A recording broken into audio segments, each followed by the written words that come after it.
नमस्कार विद्यार्थियों, श्रीमती मोहरी देवी तापड़िया कन्या महाविद्यालय जसवंतगढ़ के यूट्यूब चैनल पर एक बार पुनः आपका हार्दिक स्वागत और अभिनंदन है। मैं प्रवक्ता चंद्र प्रकाश गुर्जर। आज की क्लास हमारी बीए तृतीय वर्ष के छात्रों हेतु इतिहास विषय की होगी। इतिहास विषय के दौरान जो निरंतर पूर्वी समस्याओं के बारे में पढ़ने, पूर्वी समस्या के तहत जो बर्लिन व्यवस्था के बारे में हमने पढ़ा, बर्लिन व्यवस्था की पृष्ठभूमि के बारे में हमने जाना। कल की क्लास में, अगर पीछे की क्लास में बात की जाए तो बर्लिन व्यवस्था की मुख्य शर्तें और जो उसकी जो मुख्य बातें हैं उनके बारे में हमने जाना। हमने देखा किस तरीके से जो इंग्लैंड, रूस इसके द्वारा हस्तक्षेप करते हुए जो बर्लिन में एक सम्मेलन आयोजन किया जाता है, सम्मेलन को कांग्रेस भी कहा जाता है, बर्लिन कांग्रेस जिसे कहा जाता है, 1878 ईस्वी की बात है, जिसमें हमने देखा कि जो तुर्की और रूस के मध्य युद्ध होता है, उस युद्ध में जो रूस के द्वारा तुर्की को पराजित करके सेंट स्टीफेनी की संधि की जाती है, उस संधि का विरोध जो यूरोपीय महाशक्तियों के द्वारा किया जाता है और उस संधि में पुनर्सुधार किया जाता है, जिसके तहत जो बाल्कन क्षेत्र को लेकर इन यूरोपीय महाशक्तियों और जो तुर्की रूस के मध्य जो विवाद होता है, उस विवाद को सुलझाने का प्रयास इस बर्लिन व्यवस्था, यानी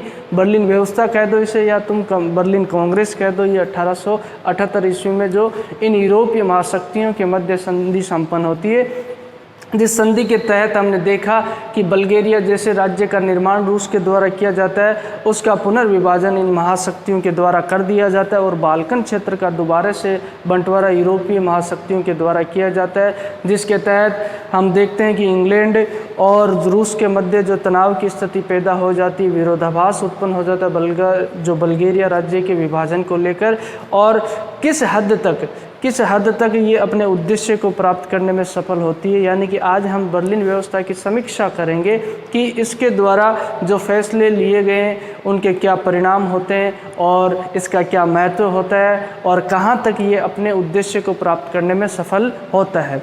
तो रूस की शक्तियों को सीमित करने के लिए अगर मुख्यतः इसके उद्देश्य की बात की जाए, बर्लिन व्यवस्था मैंने बात की थी कि जो बिस्मार्क है, बर्लिन देश में ये होता है सम्मेलन यूरोपीय महाशक्तियों, जिसमें इंग्लैंड के द्वारा भी भाग लिया जाता है, तुर्की के द्वारा, रूस के द्वारा, ऑस्ट्रिया के द्वारा जो भाग लिया जाता है, फ्रांस के द्वारा, इटली के द्वारा भी भाग लिया, यूरोपीय महाशक्तियों के द्वारा जो भाग लिया जाता है, इसके तहत इनके द्वारा जो बाल्कन क्षेत्र को लेकर समस्या उत्पन्न हो रखी थी। बाल्कन क्षेत्र में पहले तुर्की का अधिकार था और वहाँ के राज्यों के द्वारा निरंतर विद्रोह करते हुए स्वतंत्रता की मांग की जाती है और इस क्षेत्र पर अधिकार करने के लिए जो हम देखते हैं, ऑस्ट्रिया भी प्रयासरत रहता है, रूस भी प्रयासरत रहता है और इंग्लैंड भी प्रयासरत रहता है। तो इनके द्वारा जो तुर्की साम्राज्य का पतन हो जाता है और इन क्षेत्रों पे जैसे ही रूस के द्वारा अधिकार किया जाता है, तो रूस की शक्ति को रोकने के लिए तो उनके द्वारा इस सम्मेलन का आयोजन किया जाता है। इस सम्मेलन के तहत जो उनके द्वारा इस बाल्कन क्षेत्र को लेकर पुनर्व्यवस्था स्थापित की जाती है। मुख्यतः इसके उद्देश्य की बात की जाए, ये पूर्वी समस्याओं को सुलझाने के लिए इस सम्मेलन का आयोजन बुलाया जाता है। पूर्वी समस्या के बारे में मैंने आपको बता रखा है कि तुर्की साम्राज्य के पतन के पश्चात उत्पन्न होने वाली समस्या, क्योंकि इन क्षेत्रों में तुम देखो, चाहे बुल्गारिया है, सर्बिया है, मोंटेनिग्रो है और हर्जेगोविना है, इन क्षेत्रों में किसका पहले तुर्की का अधिकार था। अब ये धीरे धीरे स्वतंत्र राज्य बनते जा रहे हैं और इन क्षेत्रों पे बाकी देशों के द्वारा भी जो अधिकार करने का प्रयास किया जाता है। तो इन परिस्थितियों में जो समस्या उत्पन्न होती है उसे सुलझाने का प्रयास जो बर्लिन व्यवस्था यानी कि बर्लिन सम्मेलन के तहत किया जाता है बर्लिन देश में। और इसका अध्यक्ष कौन होता है? बिस्मार्क होता है, जिसको ईमानदार दलाल की भूमिका का आश्वासन उसके द्वारा दिया जाता है। उसके द्वारा कहा जाता है कि सही ढंग से हम क्या करेंगे, बंटवारा करेंगे और सभी के हितों की रक्षा करेंगे। बर्लिन कांग्रेस का मुख्य उद्देश्य बाल्कन क्षेत्र में रूस को रोकना। सबसे पहले कि बाल्कन क्षेत्र में हमने देखा कि रूस के द्वारा तुर्की को पराजित करके उस क्षेत्र पे क्या कर लिया जाता है, अधिकार कर लिया जाता है। रूस के द्वारा तुर्की पे हर्जाना भी थोप दिया जाता है। तो उन परिस्थितियों में ये भयभीत हो जाती है यूरोपीय महाशक्तियाँ, जब सेंट स्टीफेनी की संधि इनके साथ होती है। तो अब इन परिस्थितियों में रूस को रोकना जरूरी था, नहीं तो निकट भविष्य में रूस के द्वारा जो यूरोपीय महाशक्तियों को भी चुनौती दी जा सकती है। और उन क्षेत्रों पे जैसे हमने देखा, ऑस्ट्रिया भी उन क्षेत्रों पे क्या करना चाहता था, अधिकार करना चाहता। जो ऑस्ट्रिया और रूस की जो बुडापेस्ट की संधि हुई थी, हमने बात की थी कस्तूनतुनिया सम्मेलन के दौरान। तो इन परिस्थितियों में जो रूस की शक्ति को यानी कि रूस के प्रभाव को बाल्कन क्षेत्र में रोकने के लिए जो इस सम्मेलन का आयोजन किया जाता है, ये इसका मुख्य उद्देश्य होता है। एक दूसरा बात करें तो पूर्वी समस्या का समाधान। पूर्वी समस्या का समाधान यानी कि जो तुर्की का पतन हो रहा है और बाल्कन क्षेत्र पे जो बात की जाए, तुर्की के अधीन राज्य थे, उन राज्यों पे किसका अधिकार होगा, तुर्की की अधीनता होगी या उन्हें स्वतंत्र घोषित कर दिया जाएगा। उस समस्या का समाधान करने के लिए इस सम्मेलन का आयोजन किया, जिसके तहत सर्बिया, मोंटीनिग्रो, हर्जेगोविना ऐसे प्रांत होते हैं, ठीक है। और उसके अलावा जो तुर्की के अस्तित्व को बचाए रखना, यूरोपीय महाद्वीप में संतुलन स्थापित करने के लिए जो तुर्की है देश है, तुर्की बोले तो ऑटोमन साम्राज्य, टर्की साम्राज्य हम कहते हैं, इसकी राजधानी जो अभी इस्तांबुल है, कस्तूनतुनिया उस वक्त रहती है, ठीक है।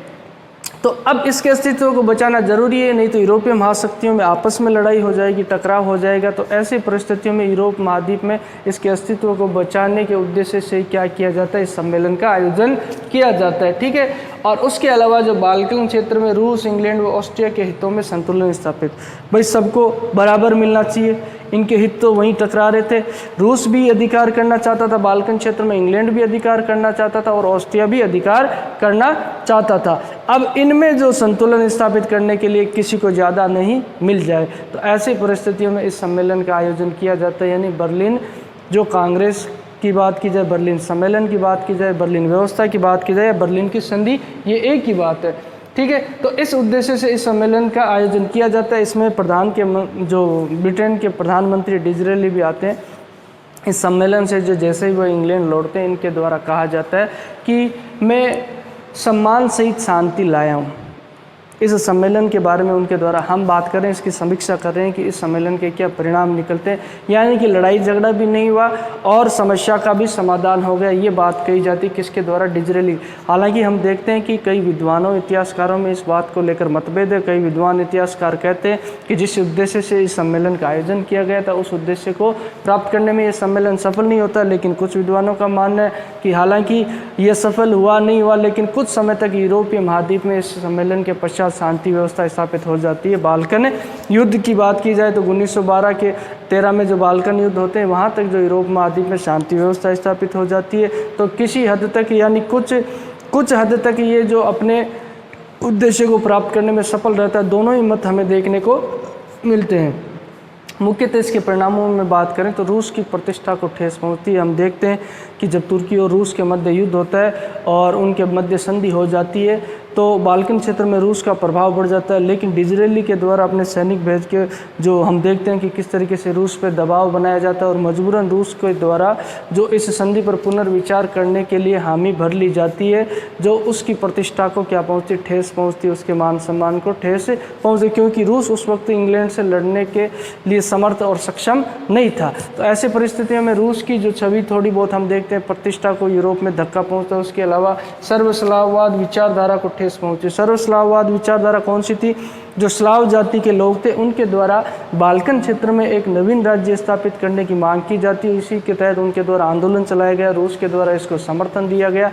यानी कि तुर्की साम्राज्य में जो ईसाई जनता रहने वाली थी स्लाव जाति की, उनके द्वारा अपने एक नवीन राज्य के निर्माण के लिए आंदोलन चलाया गया।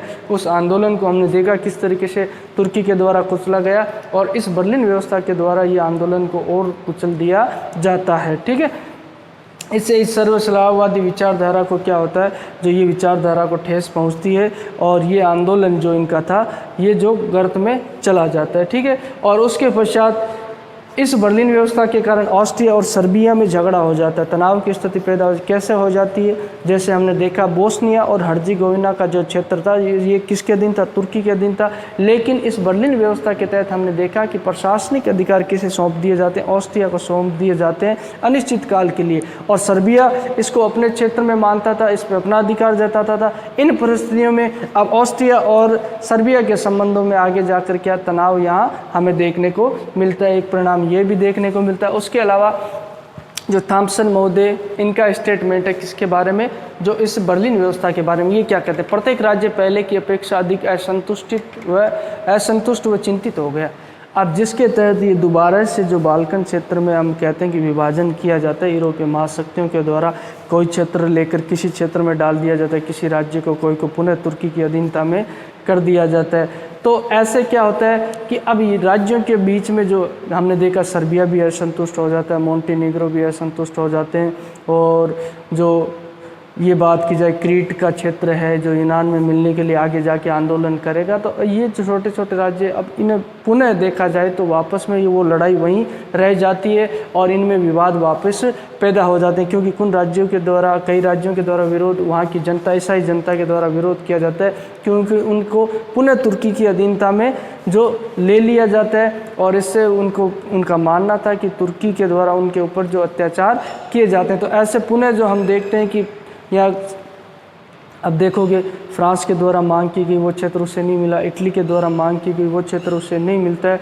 तो इन परिस्थितियों में प्रत्येक राज्य पहले की अपेक्षा अधिक असंतुष्ट व चिंतित हो जाता है। ठीक है, अब जो बल्गेरिया का विभाजन इसमें किया गया था, किसमें, बाल्कन व्यवस्था के तहत हम देखते हैं बल्गेरिया राज्य का निर्माण रूस ने किया, उसका विभाजन कर दिया जाता है। अब बल्गेरिया का विभाजन बहुत ही गलत और अतार्किक और अस्वाभाविक कर दिया जाता है, क्योंकि इंग्लैंड ने इसी का तो विरोध किया था, जो बल्गेरिया राज्य। अब इसमें जो बल्गर जाति रहने वाली यहाँ की जाति कौन सी होती, बल्गर, उसी के आधार पर इस राज्य का नाम बल्गेरिया रखा जाता है। अब जो इसमें से निकालकर जो क्षेत्र बनाया जाता है रोमानिया, उसका पूर्वी रोमानिया का क्षेत्र है, वहाँ के जो लोग हैं और बल्गेरिया के रहने वाले लोग हैं वो तो एक ही भाषा बोलते हैं, बल्गर जाति के लोग हैं, तो एक ही जाति के लोग हैं।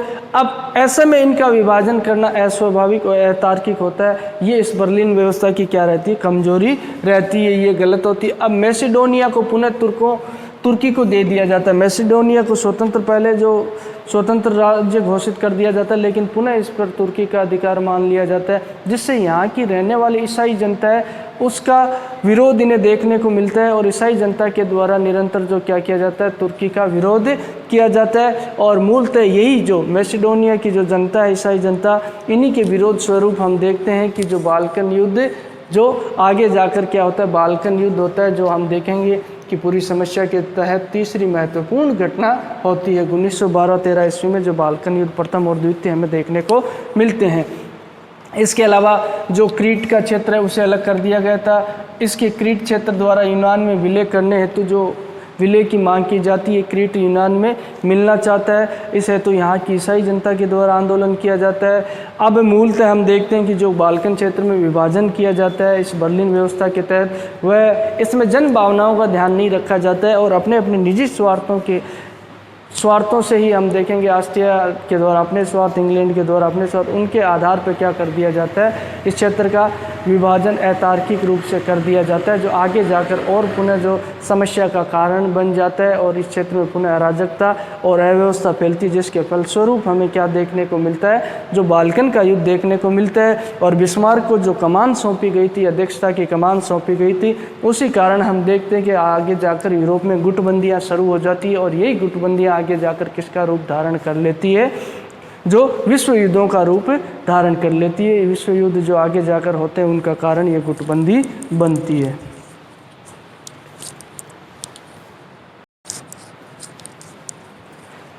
तो विद्यार्थियों, आज की क्लास में हमने बात की किस तरीके से जो पूरी समस्या के तहत जो बर्लिन व्यवस्था की जाती है, यानी कि बर्लिन की संधि होती है इन यूरोपीय महाशक्तियों के मध्य, जिसके तहत उनके द्वारा जो बाल्कन क्षेत्र का क्या किया जाता है, पुनः बंटवारा किया जाता है।